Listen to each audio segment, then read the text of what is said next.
ଆଜି ଚାଲନ୍ତୁ ଶୁଣିବା ଜହ୍ନମାମୁଁର ବିଘ୍ନେଶ୍ୱରର ଦ୍ୱିତୀୟ ଭାଗ। ଦେବତା ଓ ରାକ୍ଷସ ମିଳି କ୍ଷୀରସାଗର ମନ୍ଥନ କଲେ। ତାହାଦ୍ୱାରା ଅମୃତ ଉଦ୍ଭୂତ ହେଲା।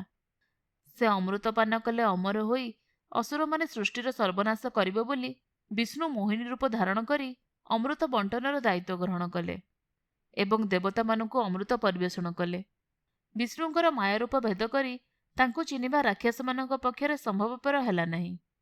ରାକ୍ଷସମାନଙ୍କୁ ଅମୃତରୁ ବଞ୍ଚିତ କରିନଥିଲେ ପୃଥିବୀରେ ଧର୍ମ ଓ ସତ୍ୟ ଇତ୍ୟାଦି ତିଷ୍ଠି ନଥାନ୍ତା। ବିଷ୍ଣୁ ସେଥିପାଇଁ ନିଜ ମୋହିନୀ ରୂପ ଦ୍ୱାରା ସମସ୍ତଙ୍କୁ ଅଭିଭୂତ କରି ଦେବତାମାନଙ୍କୁ ଅମୃତ ପରଷିଦେଲେ। ରାକ୍ଷସମାନେ ସେ କଥା ବୁଝିଲା ବେଳକୁ ବିଳମ୍ବ ହୋଇଗଲାଣି। ଫଳରେ ଦେବତାମାନେ ଅମର ହୋଇଗଲେ। ଅମୃତରୁ ବଞ୍ଚିତ ହୋଇ ଅସୁରମାନେ ବହୁତ କ୍ଷୁବ୍ଧ ହେଲେ।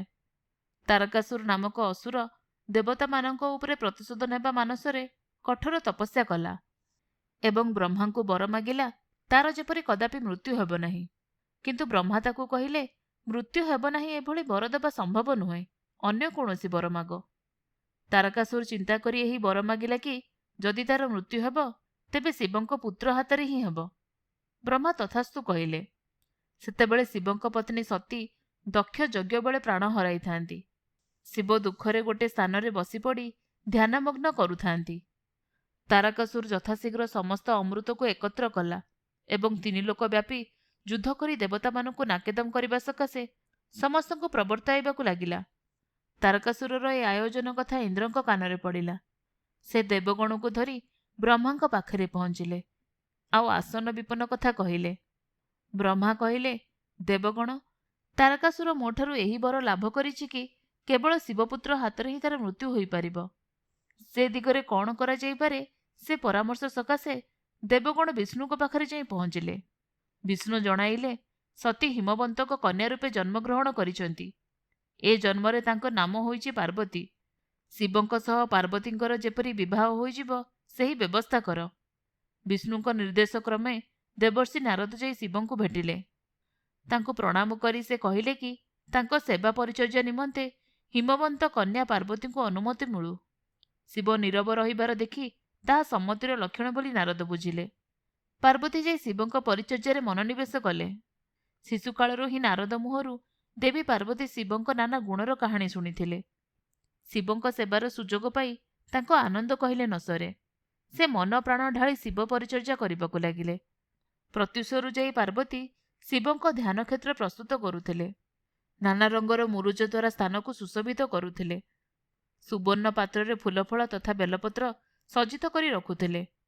ତାପରେ ଶିବଙ୍କ ମନୋରଞ୍ଜନ ନିମନ୍ତେ ପାର୍ବତୀ ମଧୁର ଯନ୍ତ୍ର ସଙ୍ଗୀତର ଝଙ୍କାର ତୋଳୁଥିଲେ। ଶିବଙ୍କ ପ୍ରିୟ ଭୈରବୀ ରାଗ ସେ ଶୁଣାଉଥିଲେ। ଶିବଙ୍କ ସମୀପରେ ସମୟ ବିତାଇବାରେ ତାଙ୍କର ଥିଲା ପରମ ଆନନ୍ଦ। ଶିବ କେତେବେଳେ ଧ୍ୟାନରୁ ବିରତ ହୋଇ ତାଙ୍କ ଆଡ଼କୁ ଦୃଷ୍ଟିପାତ କରିବେ ପାର୍ବତୀ ସେହି ମୁହୂର୍ତ୍ତକୁ ଅପେକ୍ଷା କରିଥାନ୍ତି। କିନ୍ତୁ ଶିବ ତାଙ୍କ ପରିସ୍ପର୍ଶ ସମ୍ପର୍କରେ ସଚେତନ ନଥାନ୍ତି। ସେ ସର୍ବଦା ଗଭୀର ଧ୍ୟାନରେ ନିମଗ୍ନ ରହିଥାନ୍ତି। ଏଣେ ଦେବତାମାନେ ଚାହୁଁଥାନ୍ତି କି ଶିବଙ୍କ ସହ ପାର୍ବତୀଙ୍କର ସହଳ ସହଳ ବିବାହ ହୋଇଯାଉ। ତାହା ହେଲେ ସିନା ଶିବଙ୍କର ସନ୍ତାନ ହେବ ଏବଂ ସେ ସନ୍ତାନ ତୁରନ୍ତ ତାରକାସୁରକୁ ବଧ କରିବ। କିନ୍ତୁ ଶିବ ପାର୍ବତୀଙ୍କ ପ୍ରତି ଅନୁରାଗ ଅନୁଭବ କରିବା ତ ଦୂରର କଥା, ପାର୍ବତୀଙ୍କ ଆଡ଼କୁ ଦୃଷ୍ଟିପାତ ମଧ୍ୟ କରିବାର ଦେଖାଗଲା ନାହିଁ।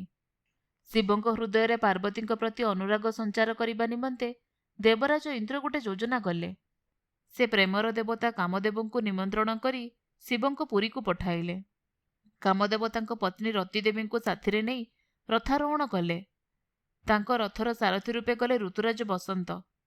ସେମାନଙ୍କ ରଥ ହିମାଳୟ ଉପରେ ଅବତରଣ କରିବାକୁ ଆରମ୍ଭ କରନ୍ତେ ସେ ଅଞ୍ଚଳବ୍ୟାପୀ ବସନ୍ତର ଆବିର୍ଭାବ ଘଟିଲା।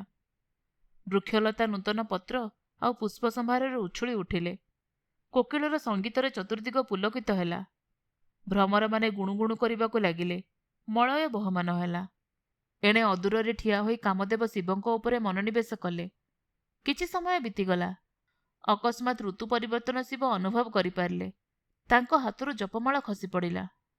ସେ ଆଖି ଖୋଲି ମାଳଟି ଆଡ଼କୁ ଦୃଷ୍ଟିପାତ କଲାବେଳେ ପାର୍ବତୀ ମାଳଟି ଗୋଟାଇ ନେଇ ତାଙ୍କୁ ପ୍ରଦାନ କଲେ। ପାର୍ବତୀଙ୍କୁ ଦେଖି ଶିବ ପରିତୋଷ ଲାଭ କଲେ। କିନ୍ତୁ ସେତିକିବେଳେ ତାଙ୍କ ହୃଦୟର ଅନୁରାଗ ସଞ୍ଚାର କରିବା ଉଦ୍ଦେଶ୍ୟରେ କାମଦେବ ପୁଷ୍ପବାଣ ପ୍ରୟୋଗ କରନ୍ତେ ତାହାର ପ୍ରତିକ୍ରିୟାରେ ସେ ଚମକି ପଡ଼ିଲେ। ନିଜ ହୃଦୟରେ ଅସ୍ୱାଭାବିକ ଅନୁଭୂତି ହେବାରୁ ସେ ତାର କାରଣ ଖୋଜିଲେ। କାରଣ ଖୋଜିବା ମାତ୍ରେ ତାଙ୍କ କପାଳରେ ନିମନ୍ଦିତ ତୃତୀୟ ନୟନ ଖୋଲିଗଲା। ସେ କାମଦେବଙ୍କୁ ଦେଖିପାରିଲେ। କାମଦେବ ତାଙ୍କ ହୃଦୟରେ ଅନୁରାଗ ସଞ୍ଚାର କରିବାର ଚେଷ୍ଟା କରି ତାଙ୍କ ତପସ୍ୟାରେ ବିଘ୍ନ ଘଟାଇଛନ୍ତି, ସେଥିପାଇଁ ସେ ବିରକ୍ତ ହେଲେ। ତାଙ୍କ ବିରକ୍ତି ଅଗ୍ନି ରୂପେ ନିର୍ଗତ ହୋଇ କାମଦେବଙ୍କ ଉପରେ ପଡ଼ିଲା ଆଉ ତାଙ୍କୁ ଭସ୍ମ କରିଦେଲା। ଶିବ ଉଠିପଡ଼ି କୈଳାସ ଶିଖରକୁ ଚାଲିଗଲେ।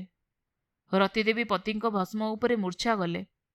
ମୂର୍ଚ୍ଛା ଭଙ୍ଗ ହେବା ପରେ ସେ କାମଦେବଙ୍କୁ ଦୁର୍ଭାଗ୍ୟର ହେତୁ ଯେଉଁ ଇନ୍ଦ୍ର ତାଙ୍କୁ ଅଭିଶାପ ଦେବାକୁ ଉଦ୍ୟତ ହେଲେ, କିନ୍ତୁ ବ୍ରହ୍ମାଙ୍କ ସମେତ ଦେବଗଣ ସେଠାରେ ପହଞ୍ଚି ତାଙ୍କୁ ଆଶ୍ୱାସନା ଦେଲେ ଆଉ ଜଣାଇଲେ କି ଶିବ ଓ ପାର୍ବତୀଙ୍କ ବିବାହ ହୋଇଗଲେ କାମଦେବ ତାଙ୍କ ଦେହ ଫେରି ପାଇବେ। ରତିଦେବୀ ସେହି ଭସ୍ମ ପାଖରେ ବସି ରହିଲେ। ଶିବ ଏପରି ବିରକ୍ତ ହୋଇ ଚାଲିଗଲେ ବୋଲି ପାର୍ବତୀ ଭୀଷଣ ଦୁଃଖ ପାଇଲେ। ସେ ନିଜ ପିତାମାତାଙ୍କ ଉଆସକୁ ନ ଫେରି ହିମାଳୟର ଏକ ନିର୍ଜନ ପ୍ରାନ୍ତରେ ତପସ୍ୟା କରିବାକୁ ଲାଗିଲେ। ଅନ୍ନ ଜଳ ସ୍ପର୍ଶ ନ କରି ସେ ହେଲେ କ୍ଷୀଣ ତନୁ। ତାଙ୍କ ଜନନୀ ମେନକା ତାଙ୍କୁ ଯେତେ ବୁଝାଇଲେ ମଧ୍ୟ ସେ ଶୁଣିଲେ ନାହିଁ। ଜୟା ଓ ବିଜୟା ନାମକ ଦୁଇ ସଖୀ ପାର୍ବତୀଙ୍କ ସାଥେ ସାଥେ ରହି ତାଙ୍କ ଯତ୍ନ ନେଲେ। ରାଜା ହିମବନ୍ତ ଆଉ ରାଣୀ ମେନକାଙ୍କୁ ସେମାନେ ପାର୍ବତୀଙ୍କ କଥା ସବୁବେଳେ ଜଣାଉଥାନ୍ତି। ଶିବସେନା କାମଦେବକୁ ଭସ୍ମ କରି ଚାଲିଗଲେ, କିନ୍ତୁ କାମଦେବଙ୍କ ପୁଷ୍ପବାଣର ପ୍ରଭାବ ବ୍ୟର୍ଥ ହେଲା ନାହିଁ। ସେ କ୍ରମେ ପାର୍ବତୀଙ୍କ ପ୍ରତି ଗଭୀର ଅନୁରାଗ ଅନୁଭବ କଲେ। ସେ ଛଦ୍ମବେଶରେ ଯାଇ ପାର୍ବତୀଙ୍କୁ ପରୀକ୍ଷା କଲେ। ସନ୍ତୁଷ୍ଟ ହୋଇ ସେ ତାଙ୍କୁ ବିବାହ କରିବାକୁ ସ୍ଥିର କଲେ ଏବଂ ସପ୍ତର୍ଷିଙ୍କୁ ସେ ପ୍ରସ୍ତାବ ଦେଇ ହିମବନ୍ତଙ୍କ ନିକଟକୁ ପଠାଇଲେ। ରାଜା ହିମବନ୍ତ ଆଉ ରାଣୀ ମେନକା ଅତ୍ୟନ୍ତ ଆନନ୍ଦିତ ହେଲେ। ବିବାହର ତିଥି ସ୍ଥିର କରିଦେଲେ ସପ୍ତର୍ଷି। ପ୍ରଥମ ଗଣ ହୃଷ୍ଟଚିତ୍ତରେ ଆଗେ ଆଗେ ଚାଲିଲେ। ସେମାନଙ୍କୁ ଅନୁସରଣ କରି ଚାଲିଲେ ଶିବ। ହିମାଳୟ ଶିଖରରେ ପ୍ରସ୍ତୁତ ବିବାହ ମଣ୍ଡପରେ ସେ ଯାଇ ପହଞ୍ଚିଲେ। ସେଠାରେ ବ୍ରହ୍ମା ବିଷ୍ଣୁଙ୍କ ସମେତ ଦେବଗଣ ଆଉ ବହୁ ଋଷିଙ୍କର ସମାବେଶ ହୋଇଥାଏ। ଋଷିପତ୍ନୀ ଅରୁନ୍ଧତୀ ଶିବଙ୍କ କପାଳରେ ତିଳକ ଲଗାଇ ତାଙ୍କୁ ବର ରୂପେ ସଜାଇଲେ। ଶିବ ଦେଖାଗଲେ ଅତୀବ ସୁନ୍ଦର। ସେହି ଦିନରୁ ତାଙ୍କୁ ସୁନ୍ଦରେଶ୍ୱର ବୋଲି କୁହାଗଲା। ଅଳଙ୍କାର ପରିବୃତା ପାର୍ବତୀ ବିଦ୍ୟୁତ ଲତା ଭଳି ଦିଶୁଥାନ୍ତି। ବଧୂ ପାର୍ବତୀଙ୍କୁ ବେଦୀକୁ ବାଟ କଢ଼ାଇ ନେଇଗଲେ ସ୍ୱୟଂ ବିଷ୍ଣୁ। ସେ ଶିବଙ୍କୁ କହିଲେ, ଆପଣ ସୁନ୍ଦରେଶ୍ୱର, ମୋର ଏହି ଭଗ୍ନୀ ହେଲେ ମୀନାକ୍ଷୀ। ମହା ଆଡ଼ମ୍ବରରେ ଶିବ ପାର୍ବତୀଙ୍କ ବିବାହ ସମ୍ପନ୍ନ ହେଲା। ହିମାଳୟରେ ଯେଉଁ ଅଞ୍ଚଳରେ ଶିବ ପାର୍ବତୀ ତପସ୍ୟା କରୁଥିଲେ, ସେଠାରେ ଦେବଶିଳ୍ପୀ ବିଶ୍ୱକର୍ମା ଏକ ମନୋରମ ପ୍ରସାଦ ନିର୍ମାଣ କରିଦେଲେ। ମଙ୍ଗଳବାଦ୍ୟ ସମାହାରେ ଶିବ ପାର୍ବତୀ ସେହି ନବନିର୍ମିତ ପ୍ରସାଦ ଉଦ୍ଦେଶ୍ୟରେ ଚାଲିଲେ। ବାଟରେ କାମଦେବଙ୍କ ଭସ୍ମରାଶି ସେମାନଙ୍କର ଦୃଷ୍ଟିଗୋଚର ହେଲା। ସେ ଭସ୍ମରାଶି ପାଖରେ ମନ ଦୁଃଖରେ ବସି ରହିଥିଲେ ରତିଦେବୀ। ଶିବ ରତିଦେବୀଙ୍କ ପାଖକୁ ଯାଇ ତାଙ୍କ ମୁଣ୍ଡରେ ହାତ ରଖି ତାଙ୍କୁ ଆଶୀର୍ବାଦ କଲେ। ପୁନର୍ବାର ତାଙ୍କ ତୃତୀୟ ନୟନ ଖୋଲିଗଲା।